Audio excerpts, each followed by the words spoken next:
dytë, 7 mrekullitë e botës së lashtë. Piramida e Koepsit është piramida më e lartë në botë, u ndërtuar nga faraoni Koeps gjatë viteve 3100 deri në 2700 para erës sonë. Ka një lartësi për 146 metra.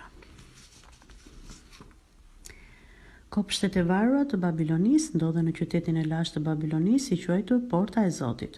Janë ndërtuar rreth viteve 590 para erës sonë. Legjenda tregon se mbretëresha gjente gjithmonë trëndafila të freskëta në çdo kohë.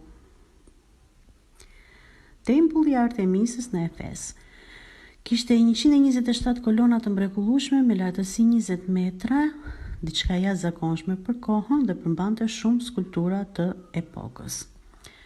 Fatkeqësisht u dojsh në vitin 356 para erës sonë nga Aleksandri i Madh, i cili e rindërtoi përsëri gjatë kohës që ishte atje.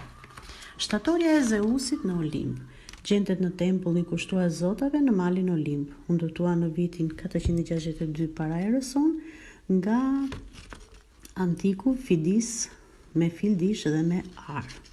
Kolosi i Rodhosit, 32 metra i lartë, saqë dhe anijet kalonin poshtë këmbëve të tij. Ekzistonin 5 mrekullina atë kohë kur është ndërtuar kolosi. Mausoleu i Mauzolit në Halikarnas është një shtet në Azinë e vogël që u ndërtua në mirënjohje të mbretit të tyre për një varë shumë special të historisë. Fari i Aleksandrisë. Aleksandria, një qytet i themeluar nga Aleksandri i Madh, u ndërtua një farë gjigant i cila udhëhiqte anijet gjatë ditës, por edhe gjatë natës. Përshkruani njërin ose disa nga mrekullitë sipas dëshirës dhe krijoni një album me pamje dhe informacion nga 7 mrekullitë e botës. Ju uroj punë të mbarë.